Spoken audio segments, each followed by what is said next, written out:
At 3 in the morning, the bottle warmer sounded louder than either of my babies. I stood barefoot in the nursery, one hand pressed against the edge of the changing table while the other tested the temperature of Clara's milk. 3 weeks had passed since the cesarean, but every movement still seemed to pull at the incision beneath my nightgown. Noah was crying in his bassinet. Clara had exhausted herself 10 minutes earlier and now watched me with unfocused blue-gray eyes, her tiny fists opening and closing against the blanket. Daniel was asleep in the guest room 20 feet away. He had moved there after the first week, explaining that the final acquisition meetings required him to be rested. Morocare was 48 hours of signatures away from a $90 million sale, and apparently the future of 74 employees depended on our chief executive getting 8 uninterrupted hours while I learned to feed 2 infants on medication and fragments of sleep. I had stopped asking him to take the second feeding. The shared nursery tablet lit up beside the monitor. Daniel and I had connected it to our family account so either of us could receive pediatric reminders, delivery notices, and alerts from the security system. A message preview appeared before the screen dimmed. It was from Vanessa. She gave us 2 perfect babies. Once she signs after the christening, I can finally be their mother. For several seconds, I continued holding the bottle beneath the warmer as milk overflowed onto my wrist. I read the message again. Then a photograph appeared. Vanessa stood inside a finished nursery I had never seen. The room contained 2 white cribs, matching rocking chairs, and a painted mural of a lake beneath a pale morning sky. Wooden letters above the cribs spelled Clara and Noah. My first thought was not that my husband was having an affair with my best friend. My first thought was that I had misread the message because I had slept less than 12 hours in 4 days. I picked up the tablet and enlarged the photograph. The blankets in the cribs were the same ones Vanessa had given us at the baby shower. A silver music box from Daniel's mother sat on a shelf between them. On the dresser was a framed copy of the ultrasound image I had texted Vanessa after our 20-week appointment. She had built a room for my children inside someone else's house. Another message appeared. Daniel had better make sure she signs everything. Your mother thinks Leah might cause a scene. My hands became very still. The words signs, christening, and mother transformed the message from evidence of an affair into something larger. I did not wake Daniel. I did not reply from the shared account or confront Vanessa while I was bleeding through postpartum pads and wearing a hospital support band beneath my clothes. I photographed the screen with my phone. I exported the notification history from the family account and saved it to a cloud folder Daniel could not access. Then I cleared nothing, changed nothing, and placed the tablet exactly where I had found it. Noah's cry sharpened. I lifted him carefully, supported his head, and sat in the rocking chair. Clara began crying before he had finished half the bottle, so I rested her against my other arm and fed them together. My husband was sleeping 20 feet away. My best friend was waiting to become my children's mother. And both of them believed I still knew nothing. Over the next 4 days, I reconstructed the year I had mistaken for a difficult pregnancy. Daniel had become extraordinarily attentive after we learned I was carrying twins. He brought breakfast to bed, attended appointments, and repeatedly told the board that protecting my health mattered more than any acquisition. He also persuaded me to take an early leave from Morocare. I had resisted at first. I had co-founded the company 8 years earlier and led the development of the monitoring system that made it valuable. But Daniel spoke to my obstetrician about stress, reminded me that I had already experienced 1 pregnancy loss, and promised to keep me informed about every material decision. Vanessa began attending public events in my place. She had been my closest friend since graduate school and had handled Morocare's public relations for 3 years. When she volunteered to become the twins' godmother, I cried and told her I could not imagine anyone I trusted more. Daniel's mother, Judith, became obsessed with the christening. She insisted it had to occur quickly because the twins needed to be formally welcomed into the Mercer family.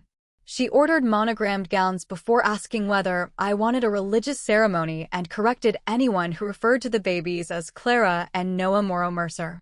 They need one family name, she told me. Daniel's name gives them stability. At the time, each event had seemed irritating but ordinary. Together, they formed a rehearsal. I reviewed only accounts and calendars I was legally entitled to access. Daniel and I had shared household finances, a family property portfolio, and a joint scheduling system used by our assistant. A property tax payment led me to a house in Connecticut. Daniel had purchased the lakefront residence through a holding company 6 months into my pregnancy. The mortgage deposit came from our marital account, but the address had never appeared on any discussion of family assets. The real estate listing photographs showed the room from Vanessa's message before it became a nursery. Renovation invoices showed 2 infant bedrooms, a nanny suite, and a home office billed to Vanessa's public relations company. The family calendar contained another entry I had never approved. 1 week after the christening, I was scheduled to enter a postpartum recovery center in Arizona for 6 weeks. The reservation described the stay as an intensive program for exhaustion, anxiety, and maternal adjustment. It included airport transportation and a private room, but no return flight had been booked. Vanessa was listed as Clara and Noah's emergency contact. Daniel was listed as the parent authorized to make medical and travel decisions during my treatment. The forms were incomplete. They still required my signature. That was why they needed me cooperative. If I left Boston while Vanessa moved into the lake house and cared for the twins, Daniel could create a record showing that he provided daily stability while I voluntarily sought treatment out of state. 6 weeks could become 8. 8 could become a recommendation that the babies not be disrupted while I continued recovering. They were not waiting for a divorce. They had been waiting for me to give birth. The family plan explained the nursery. It did not explain why Vanessa's message said I had to sign after the christening. For that, I returned to MoroCare. I owned 31% of the company. Daniel owned 38%. Employees and early investors held the remainder. Our shareholder agreement required 75% approval for a sale of substantially all company assets. Daniel could persuade every other shareholder to vote with him and still fail without my shares. My signature was also required on the patent warranties and related party disclosures because 3 of MoroCare's core patents listed me as an inventor. Without my certification, the buyer could not safely acquire the technology. The $90 million transaction was scheduled to close 48 hours after the christening. Daniel had chosen the timing. I accessed the financial system using my own executive credentials. During the previous 11 months, MoroCare had paid $1.8 million to Vail Communications, Vanessa's agency. Some payments were legitimate. Her staff had organized conferences, managed press inquiries, and prepared marketing materials. But almost $700,000 was assigned to vague categories such as strategic transition support, executive positioning, and post-acquisition integration. The system contained no work product matching those charges. Several invoices had been approved directly by Daniel. The acquisition disclosure stated that MoroCare had no undisclosed related party transactions. Daniel had signed that statement while sleeping with the owner of a company receiving MoroCare funds. The next document was worse. A draft patent assignment would transfer our next-generation neonatal monitoring technology to a new company called Meridian Infant Systems before the sale. The price was a fraction of the technology's projected value. Meridian's registered business address was the Connecticut Lake House. Vanessa was listed as a director. Daniel's name did not appear, but the organizational documents granted an unnamed founding advisor an option to obtain 40% ownership after MoroCare's sale closed. The buyer believed it was purchasing our development pipeline. Daniel intended to sell the company, remove its most valuable future technology, and rebuild it with Vanessa after I was gone. The final connection was inside a packet labeled Post-Closing Family Arrangements. The first page offered me $3 million in exchange for an uncontested separation. Daniel would receive primary physical custody. I would enter the Arizona Recovery Program and agree not to remove the twins from Massachusetts without his consent. Buried in an attachment was an irrevocable voting proxy.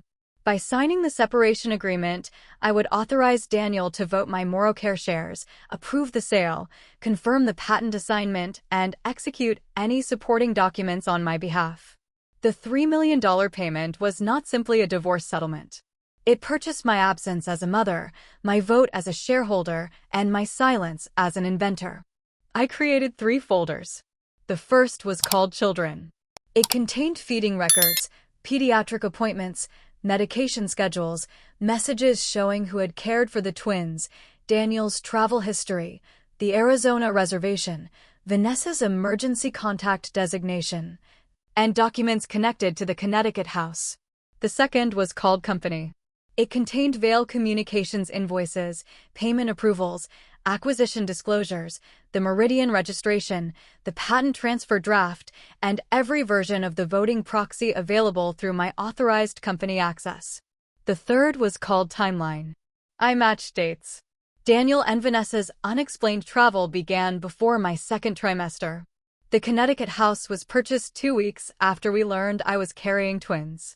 Payments to Vanessa's agency increased the following month. Daniel began describing me as emotionally fragile in board correspondence while publicly praising my leadership.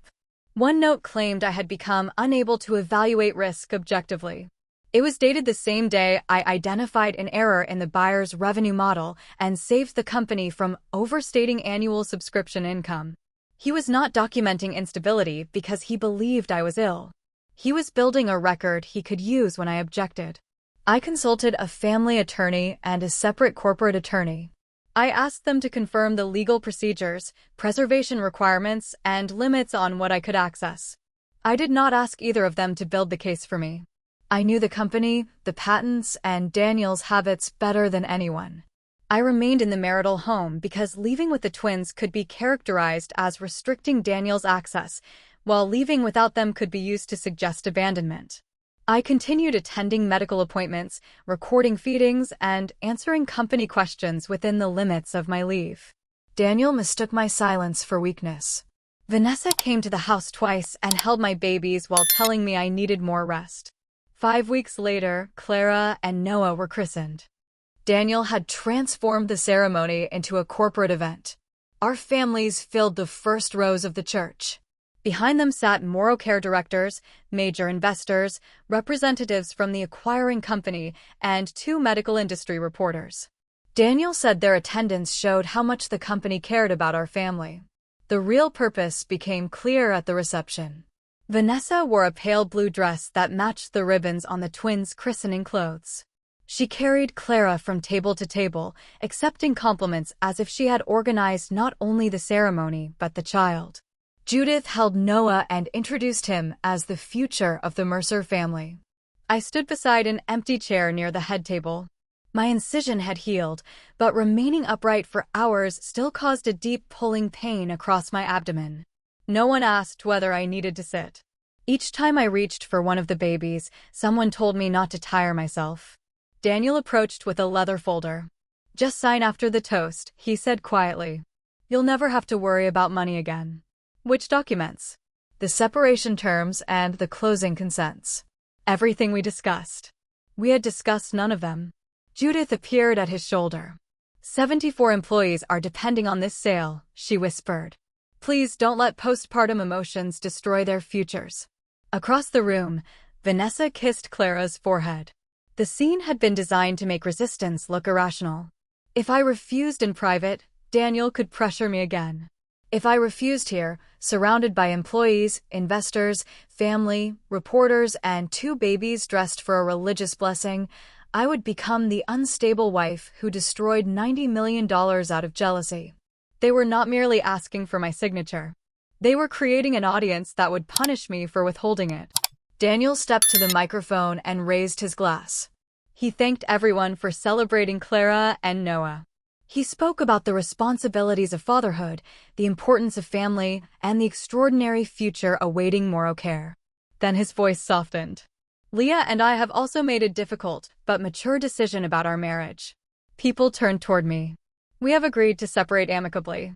Leah needs time and space to recover physically and emotionally after a challenging pregnancy. I want her to have every opportunity to do that without financial fear. He announced that he was giving me $3 million. A murmur moved through the room. He said he would assume primary custody so the twins could remain in a stable home while I recovered out of state. Vanessa, as their godmother and one of our most trusted friends, would help care for them. I hope everyone will respect this private decision, he concluded. It reflects our shared commitment to doing what is best for the children. Several guests nodded sympathetically. The acquiring company's representatives looked relieved. To them, the speech resolved any concern that our marriage might complicate the closing. Daniel opened the folder and placed the agreement on the table before me. He offered me a pen. Everyone believed I had already agreed. I took the pen. Then I took the microphone from his hand. You are not offering me $3 million to end a marriage, I said. You are offering it so I will disappear as their mother. The room became silent. Daniel reached for the microphone, but I stepped away. I have not agreed to surrender primary custody. I have not agreed to move out of state. I have not agreed that Vanessa will replace me as my children's daily caregiver. Vanessa clutched Clara closer. Judith told me not to do this. I looked at the guests rather than at either of them. The agreement placed in front of me does not concern only my marriage. It includes a voting proxy for my MoroCare shares, approval of a patent transfer, and consent to corporate disclosures I believe are incomplete. One of the buyer's attorneys stood. Daniel's expression changed. He could survive an accusation of infidelity. He could not control a formal challenge to the acquisition documents. This is not the place, he said. You chose the place. You invited the board, the buyer, the investors, and the press. You announced custody terms before I signed them. I placed the pen on top of the agreement. A child's custody cannot be used as consideration in a corporate transaction. A mother's absence cannot be purchased as a closing condition. I will not sign any document involving my children, MoroCare's patents, or undisclosed related party payments. Daniel's face reddened. Vanessa began crying. I did not reveal her messages or announce the affair. I did not identify the lake house, the nursery, or the plan to send me to Arizona. I did not need to turn the christening into a spectacle about who had slept with whom. The documents were enough. Before the reception began, I had delivered written notices to Priya Shah, MoroCare's lead independent director, and the buyer's compliance officer. The notices identified the $1.8 million paid to Vanessa's agency, missing documentation for a significant portion of those payments, the undisclosed personal relationship, the unapproved patent assignment, and Meridian's connection to the Connecticut property. I also stated that my signature had been sought through combined marital, custodial, and financial pressure. Most importantly, I formally withdrew my consent to the current transaction documents. The buyer's compliance officer received a call before I finished speaking. He left the room with the company's legal team. 2 other representatives followed. Daniel watched $90 million walk out of his reception. Priya rose from the director's table. Effective immediately, the independent directors will form a special committee, she announced. All financial records, communications, patent documents, and acquisition materials are subject to preservation. No officer is authorized to delete, alter, or transfer relevant records. Daniel turned toward me. Do you understand what you've done? Yes. You're destroying the company because you're jealous. I looked at the twins. Clara was crying in Vanessa's arms. Noah had awakened against Judith's shoulder. I crossed the room and took my daughter before anyone could tell me I was too tired. Then I took Noah. The pain across my abdomen sharpened under their combined weight, but I held them both. I did not stop the sale because you cheated, I said. I stopped it because the disclosures are false and the signature you need is mine. No one applauded. The reporters did not suddenly recognize me as a hero. Some guests avoided my eyes. Others looked at Daniel as if waiting for him to explain why the exhausted woman holding 2 infants had just frozen the largest transaction in MoroCare's history.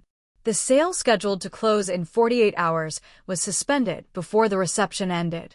Daniel had expected my body to remain weak long enough for his paperwork to become permanent.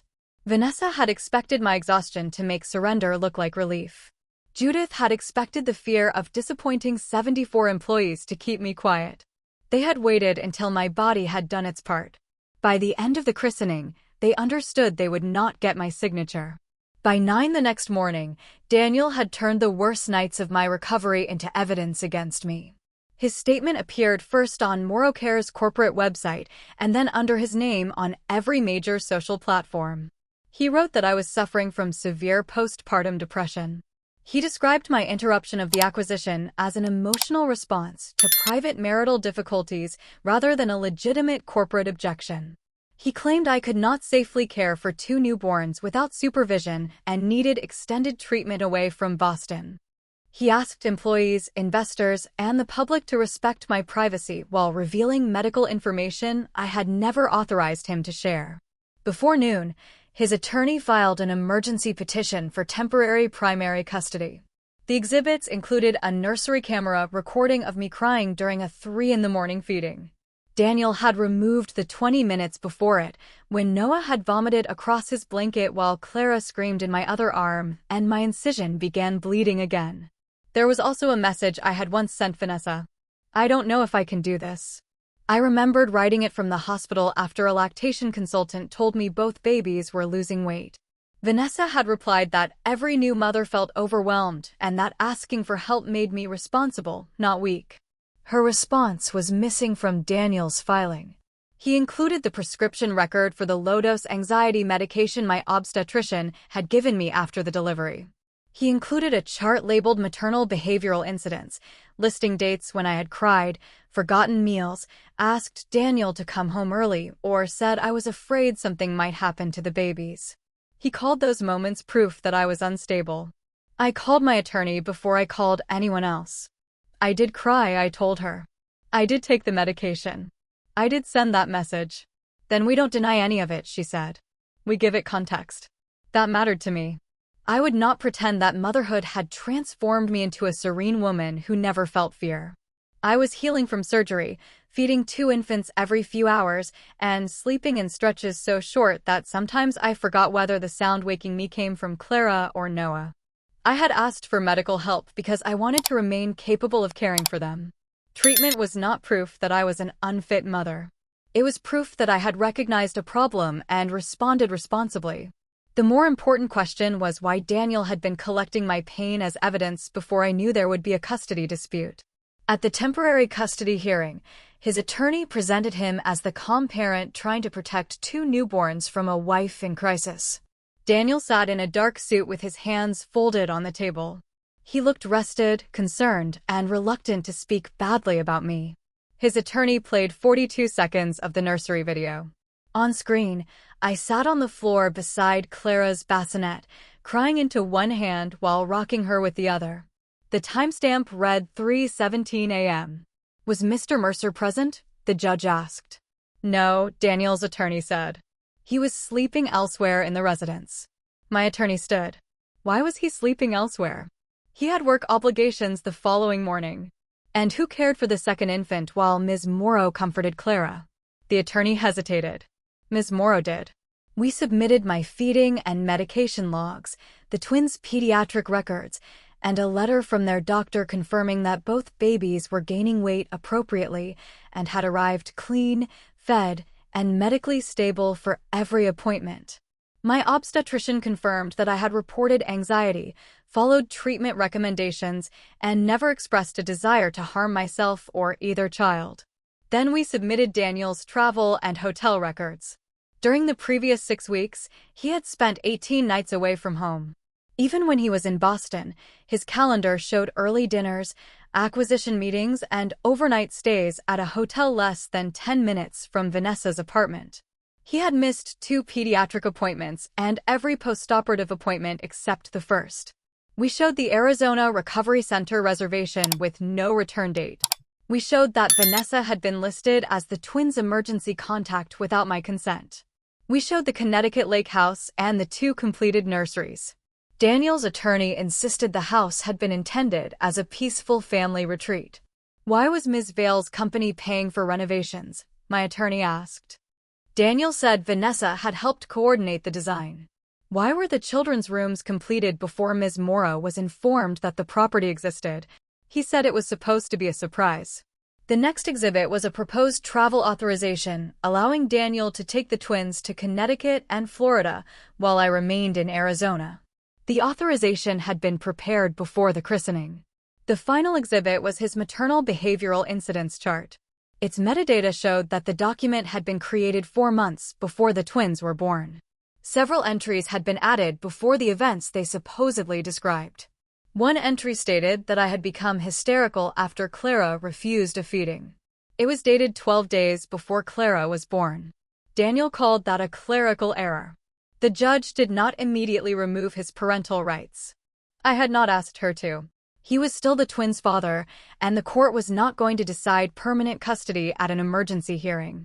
But she ordered that Clara and Noah reside primarily with me until an independent evaluation could be completed. Daniel received scheduled daytime visits. Neither of us could remove the babies from Massachusetts. Their passport applications and travel documents were placed with our attorneys. Vanessa was prohibited from caring for them alone or removing them from my residence, and all exchanges had to be documented. It was not a final victory. It was time. I needed every hour of it. While Daniel was trying to prove that I could not protect 2 children, MoroCare was running out of money to protect 74 paychecks. The acquiring company gave us 10 business days to correct the disclosures, resolve the patent issue, and explain the payments to Vanessa's agency. If we failed, it would terminate the acquisition permanently. 2 hospital systems suspended new orders pending the investigation. Suppliers who had expected to be paid from the sale proceeds shortened our terms. One required payment before releasing components we needed for existing installations. 9 days after the custody hearing, MoroCare owed approximately $412,000 in payroll, taxes, health insurance contributions, and benefits. Our available operating cash was less than half that amount. Daniel still controlled access to several executive accounts and refused to provide complete information. Through his attorney, he argued that the special committee had no authority to interfere with his duties as chief executive. The independent directors disagreed, but corporate procedure moved more slowly than payroll. I returned to the office for the first time since giving birth. Several employees watched me cross the lobby as if they were trying to decide whether I was the woman who had saved the company from fraud or the woman who had destroyed their chance to sell it. I did not ask them to trust me. I asked finance to show me every payment due within 30 days. The first unnecessary expense was a $280,000 acquisition brand launch Daniel had scheduled for the week after closing. It included a hotel ballroom, promotional films, executive travel, custom gifts, and a performance by a recording artist. I canceled it. The event company kept part of the deposit, but the cancellation prevented another $196,000 from becoming due. Next, I reviewed the advertising contracts connected to Vanessa's agency. One media company still held $190,000 in unused prepaid placements. The campaign had not begun, and our contract allowed withdrawal if the acquisition was delayed. Vanessa had instructed the company to transfer the credit to Meridian Health. She had no authority to do that. The media company returned the funds to MoroCare after receiving notice from the special committee.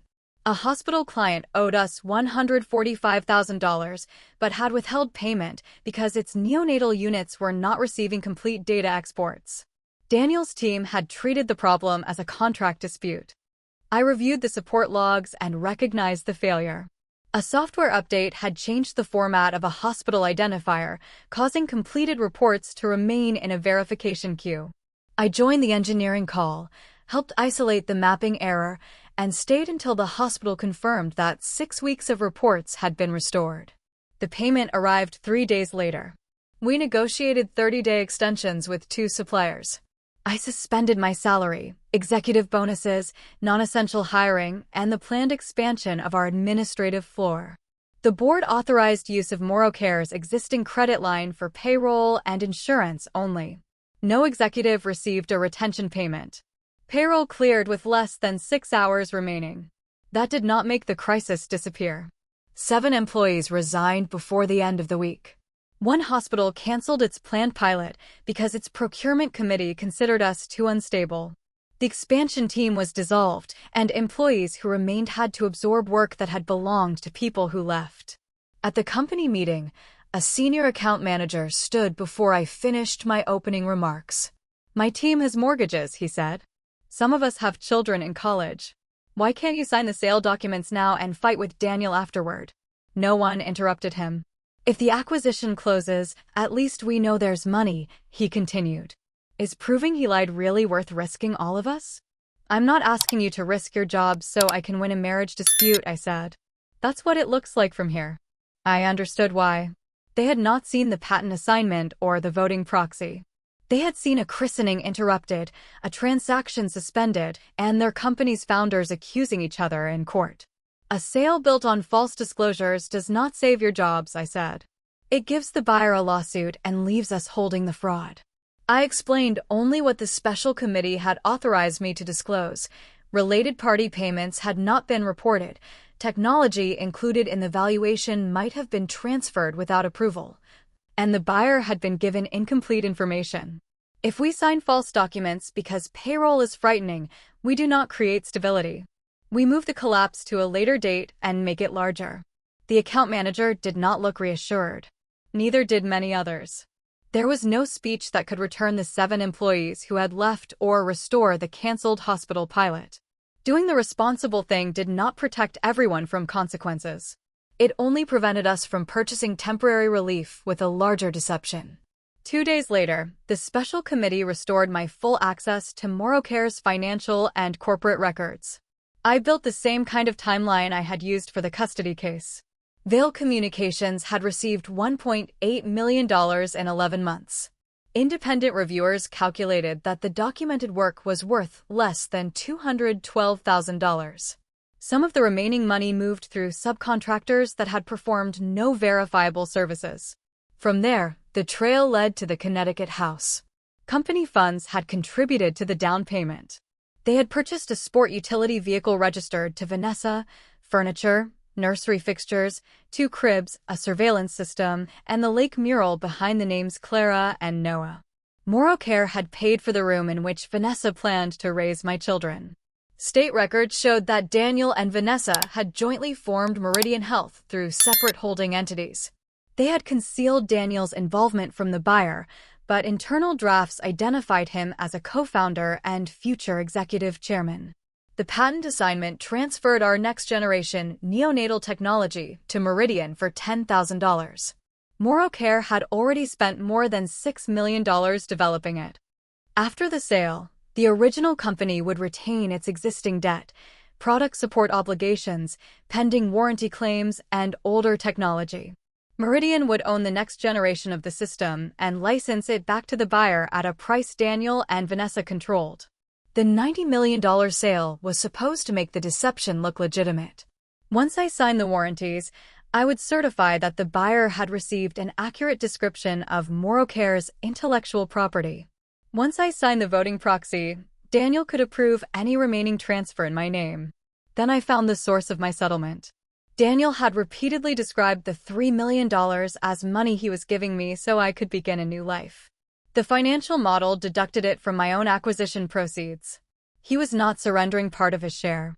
He was reducing mine, calling the difference generosity, and using it to persuade me to give up custody and voting control.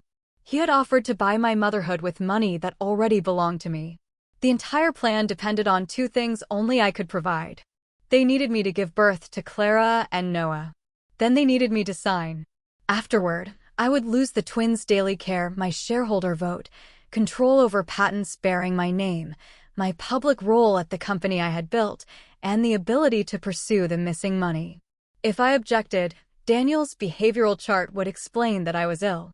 If I spoke publicly, the confidentiality agreement would silence me. If I tried to return to the children, 6 weeks in Arizona would be presented as proof that Vanessa had become their stable maternal figure. They had not improvised a separation after falling in love. They had designed my removal. Vanessa began rehearsing her public version before the independent custody evaluation. In an interview outside her office, she said she had only tried to support a friend who was privately falling apart. She posted photographs from the christening. In one image, she held Clara beside Daniel and Judith while Noah slept in his grandmother's arms. I had stood inches away in the original photograph. Vanessa cropped me out. People online praised her for loving children she could never have herself. Others accused me of punishing an infertile woman for forming an emotional bond with my babies. I knew about Vanessa's medical history because she had trusted me with it years earlier. I refused to disclose it, question it, or use it against her. When a reporter asked whether jealousy over Vanessa's infertility had caused our conflict, I gave one answer. Her ability to become pregnant has nothing to do with whether she participated in a plan to erase another mother. Then I stopped speaking publicly.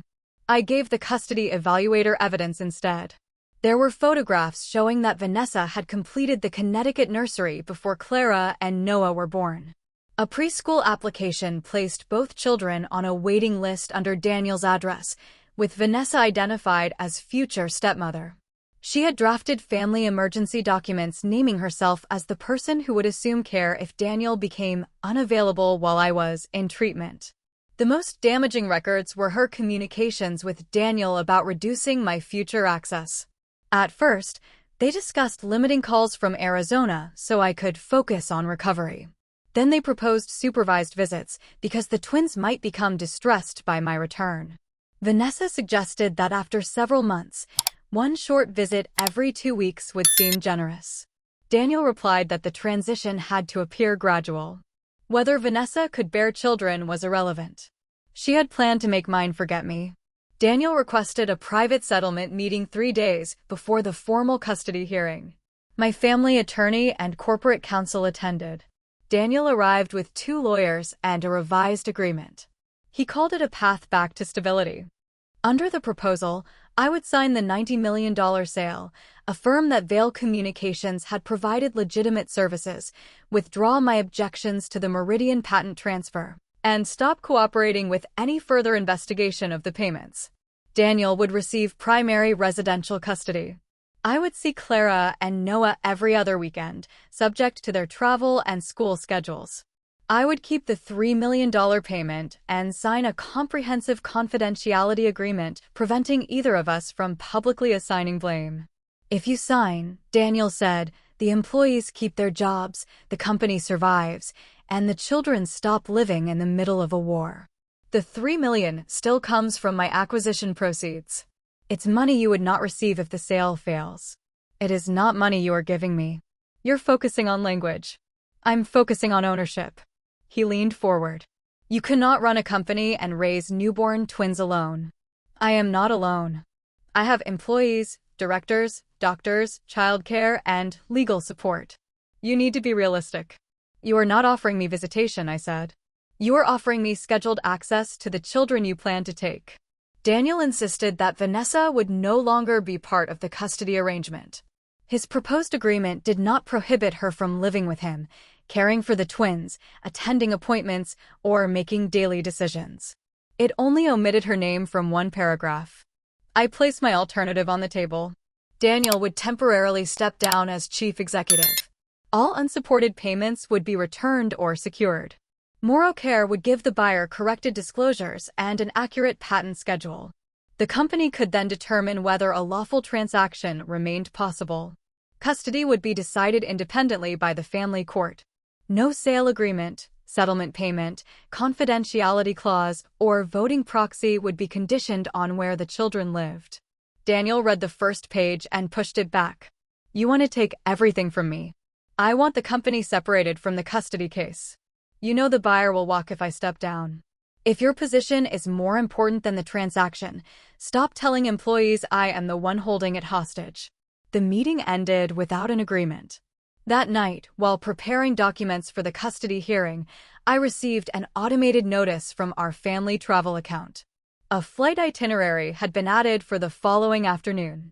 The charter would leave from a private airport outside Boston and land near Judith's house in Florida. Daniel was listed as the passenger.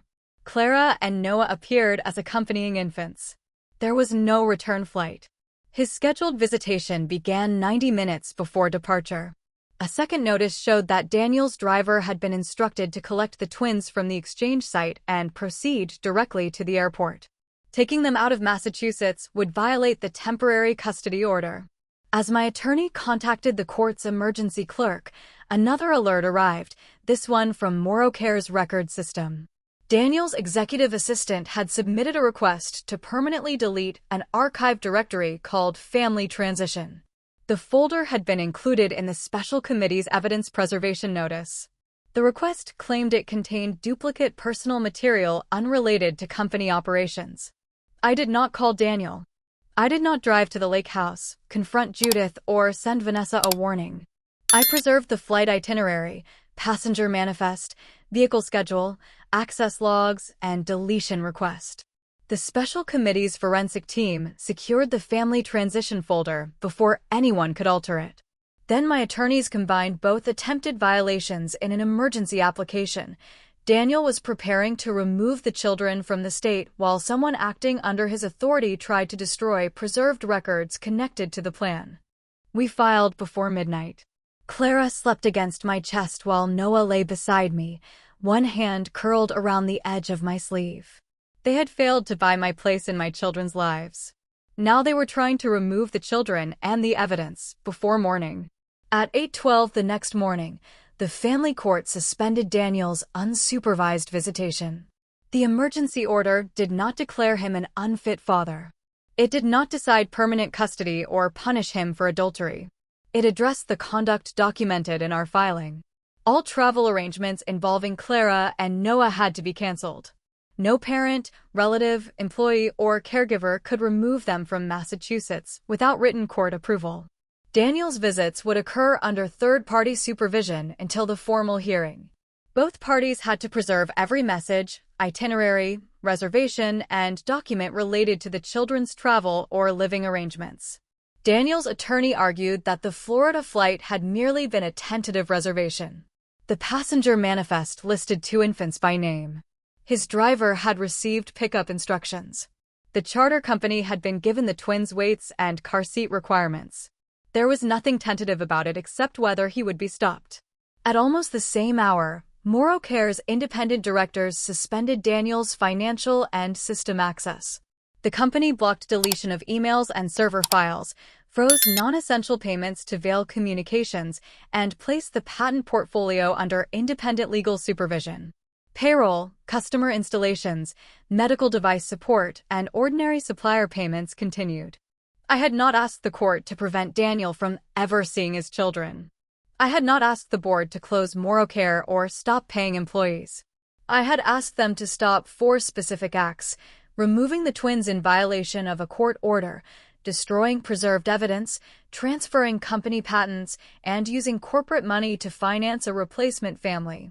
Daniel continued to describe those restrictions as an attack on his rights. He did not understand that the rights he was losing had never belonged to him.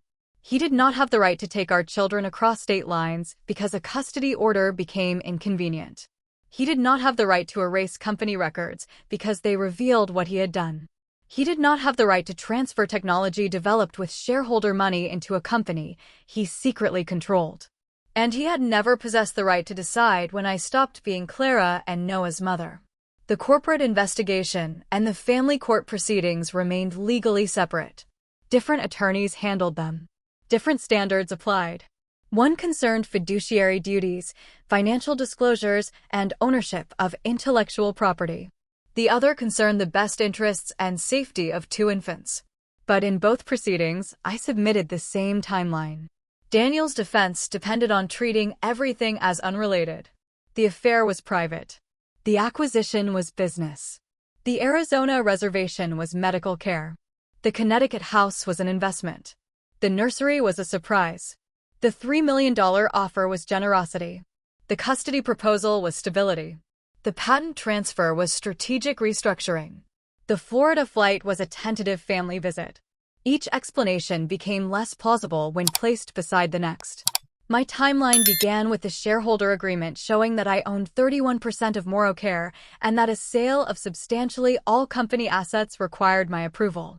Next came the $90 million acquisition documents and Daniel's statement that no material-related party transactions had been omitted.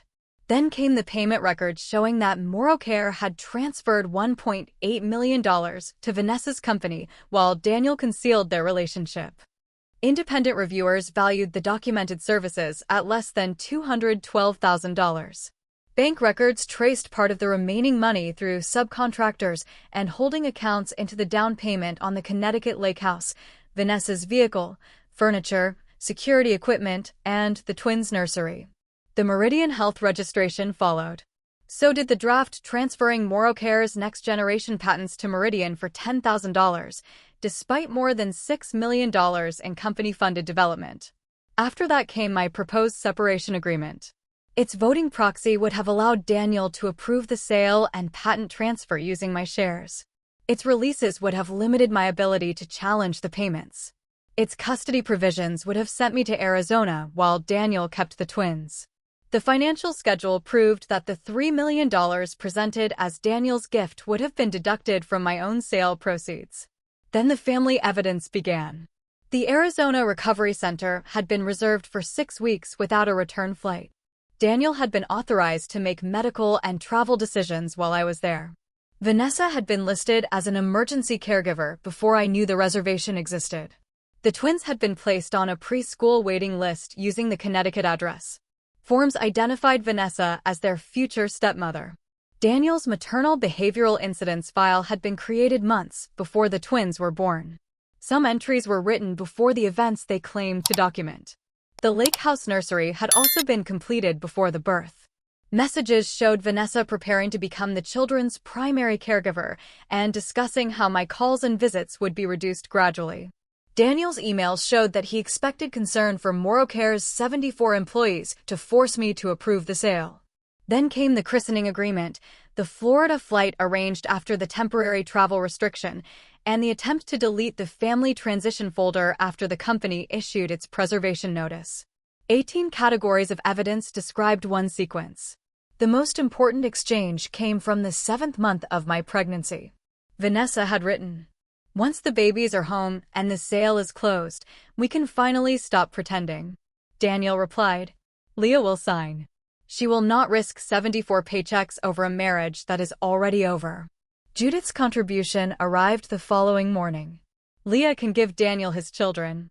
Vanessa can give him the life he actually wants." During the corporate interview, Daniel's attorney objected that the messages concerned private family matters. During the custody hearing, his family attorney objected that the acquisition records concerned unrelated corporate matters. The objections revealed the strategy.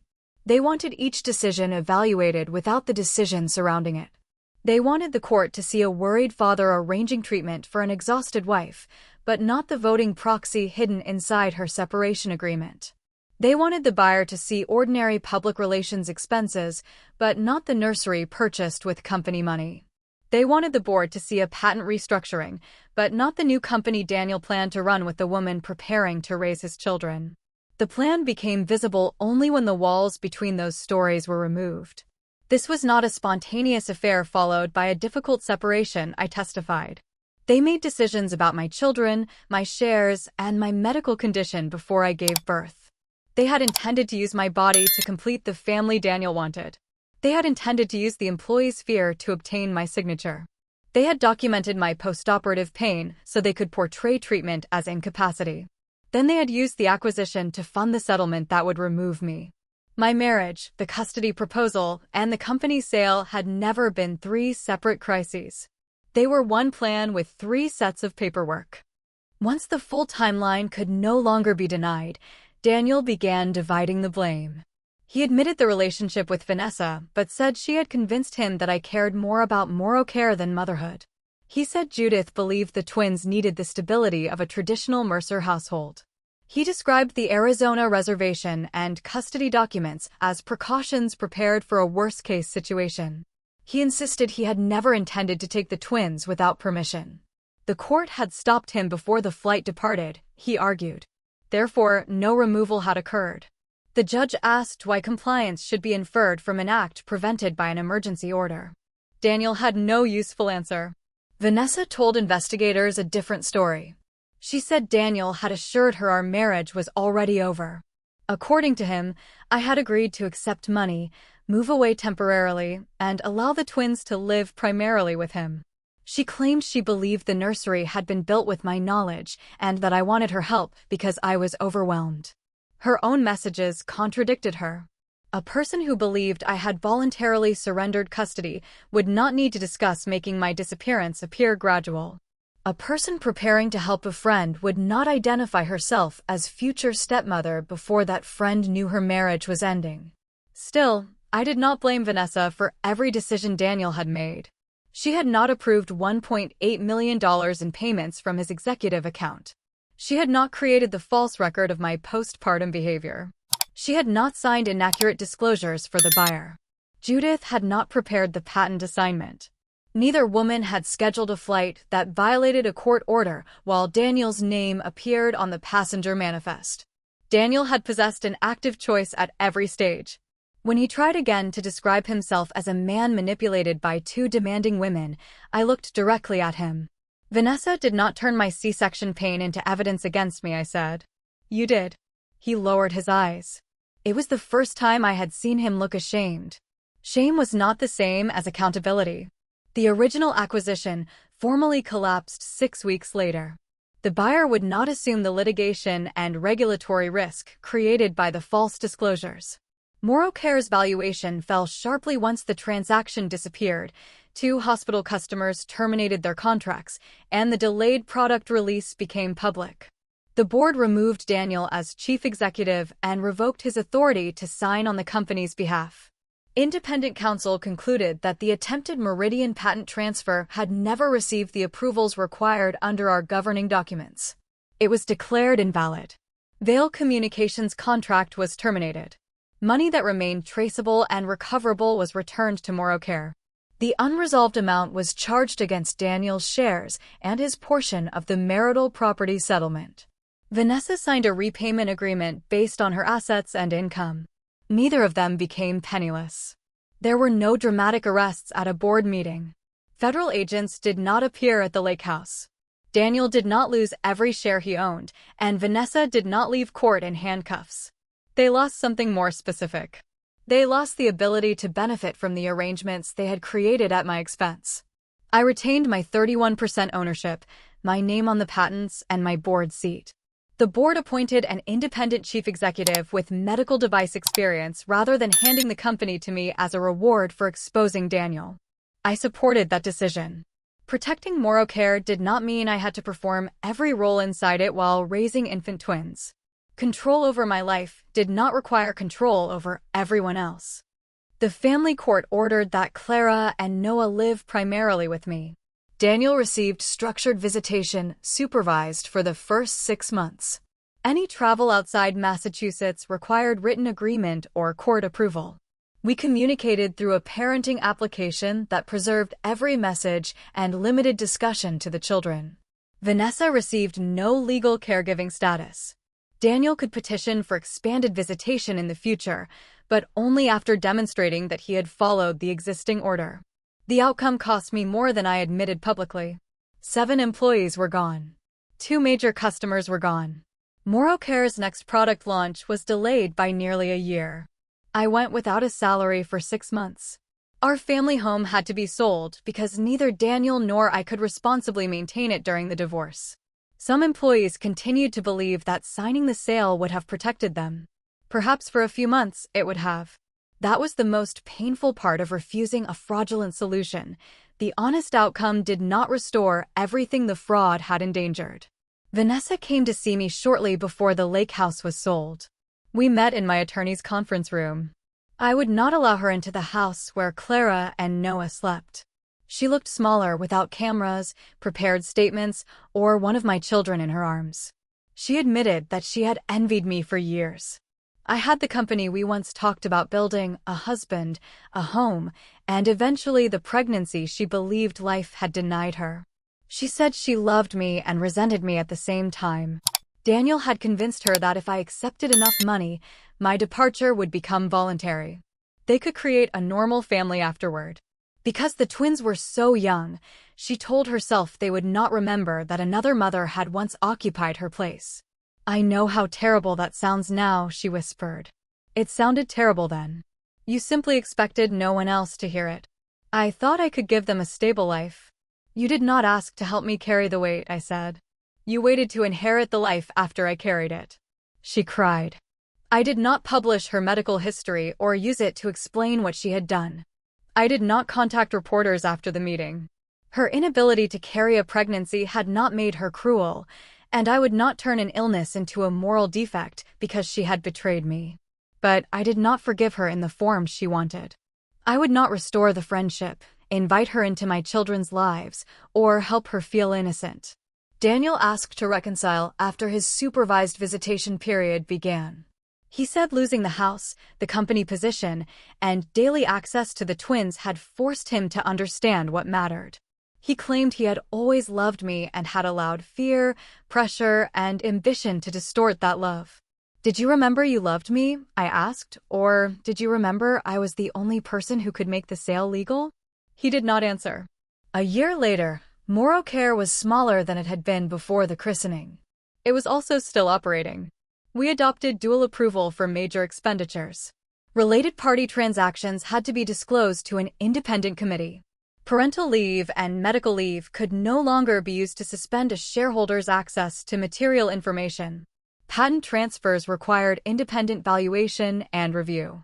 Executive relatives and romantic partners could not receive vendor contracts without formal approval.